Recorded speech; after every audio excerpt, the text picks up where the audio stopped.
nightmares in my head, I fear that the thoughts build up until I can't hear, that my mind fills up into a creature, and it haunts me somewhere much deeper. Anxiety, filling up every space, no privacy, and silently, it could build and build until you... Salam sejahtera Malaysia. Dejun tadi suara rakyat bergema di channel ini. Teringat saya beberapa nama: Hishamuddin Hussein, Ismail Sabri, dan banyak lagi nama-nama besar di dalam UMNO yang tidak menjadi menteri sekarang ini, tidak menjadi menteri di dalam kerajaan perpaduan saat ini. Dan Ismail Sabri dan juga Hishamuddin Hussein pun antara yang lantang pada ketika UMNO baru mau masuk kerajaan perpaduan, mau bergabung dengan kerajaan perpaduan DAP dan juga PKR serta amanah untuk membentuk kerajaan perpaduan ini. Adakah mereka tergolong dalam yang disebut-sebut, yang diwar-warkan, yang diberitahu, yang diviral-viralkan? Adakah mereka berdua ini tergolong dalam 10 orang yang akan keluar daripada kerajaan perpaduan, yang akan menarik sokongan daripada Anwar Ibrahim dan beralih sokongan kepada Muhyiddin Yassin? Adakah Hishamuddin Hussein dan Ismail Sabri Yaakob yang dimaksudkan itu, yang termasuk? Saya tidak tahu, saya tidak pasti, dan saya juga tidak dapat sahkan perkara ini. Tapi saya tidak menolak kalau kemungkinan itu ada. Saya juga tidak menolak kalau ya memang betul mereka berdua termasuk dalam senarai tersebut. Kemungkinan itu tetap ada. Jadi saya pikir mereka tidak akan berbuat demikianlah, kecuali mereka ada nekat untuk mengkhianati parti. Mereka sudah nekat untuk ditolak oleh parti. Mereka sudah nekat untuk menjadi pembangkang lagi. Dulu Hishamuddin Hussein pernah disebut-sebut sebagai the next PM of Malaysia from UMNO. Saya setuju tu. Jadi, tapi kalau dia keluar daripada UMNO sekarang, dia dah tak ada harapan untuk jadi Perdana Menteri lah, saya rasa.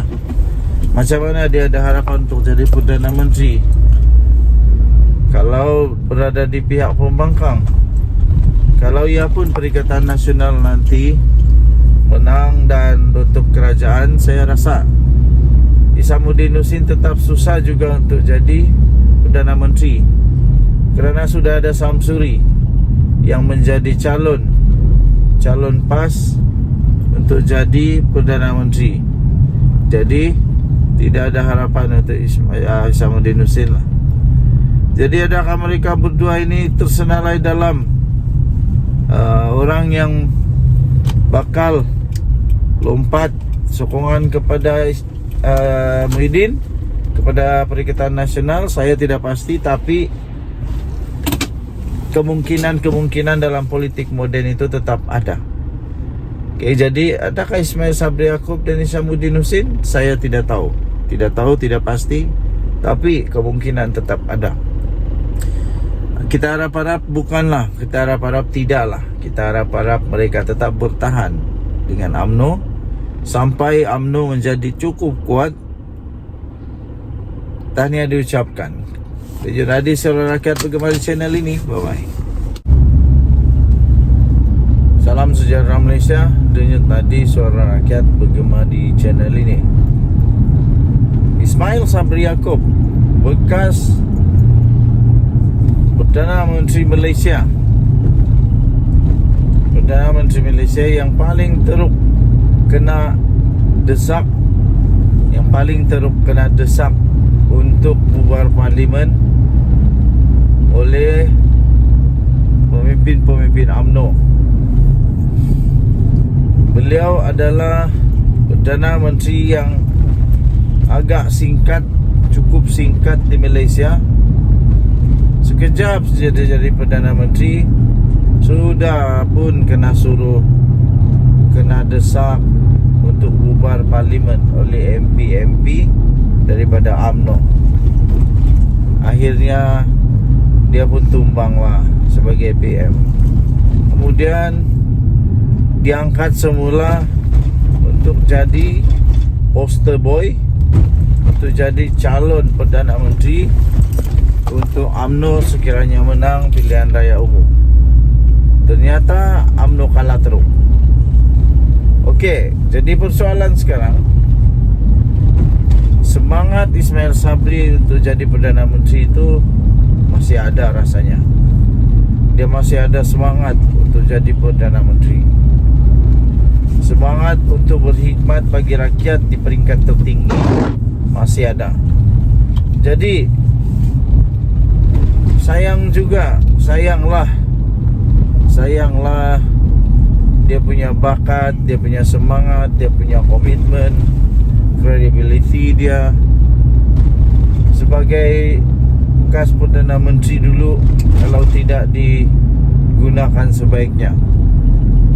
Jadi adakah Datuk Seri Anwar Ibrahim akan mengangkat beliau untuk jadi timbalan Perdana Menteri untuk gantikan Ahmad Zahid Hamidi dalam kabinet baru ini?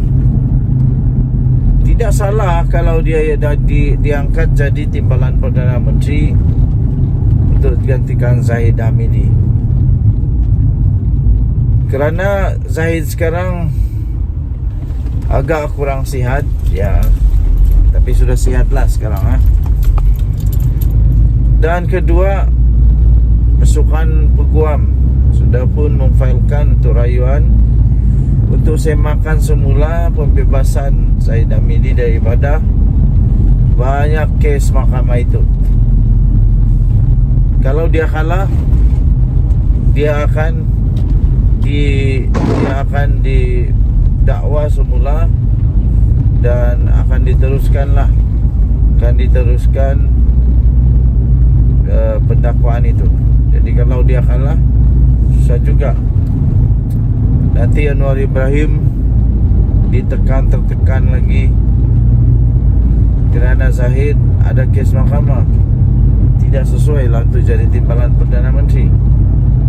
Jadi kalau Ismail Sabri Yaakob jadi timbalan Perdana Menteri ganti Zahid Hamidi, saya rasa itu satu tindakan yang agak bagus, agak bijak daripada Datuk Seri Anwar Ibrahim. Jadi saya setuju kalau Ismail Sabri Yaakob dilantik sebagai timbalan Perdana Menteri, atau setidak-tidaknya gunakanlah pengalaman, kompetens, semangat, komitmen daripada Ismail Sabri Yaakob ini untuk dipakai sebagai menteri. Kalau tidak, paling tidak kasih jadilah Ismail Sabri sebagai menteri di kabinet baru ini, supaya dia dapat mencurahkan pengalaman dia, pengetahuan dia tentang Malaysia dan kehendak rakyat-rakyat Malaysia ketika dia jadi Perdana Menteri dulu. Jadi Zahid bagaimana kalau Ismail Sabri Yaakob tukar dia? Zahid bolehlah jadi Presiden UMNO dan akhirnya nanti bersalahlah daripada Presiden UMNO bagi orang lain untuk menikmati lagi, untuk menjadi presiden pula. Okey. Jadi tadi Suara Rakyat, bagaimana channel ini? Jangan lupa tekan butang subscribe, like dan share. Bye bye.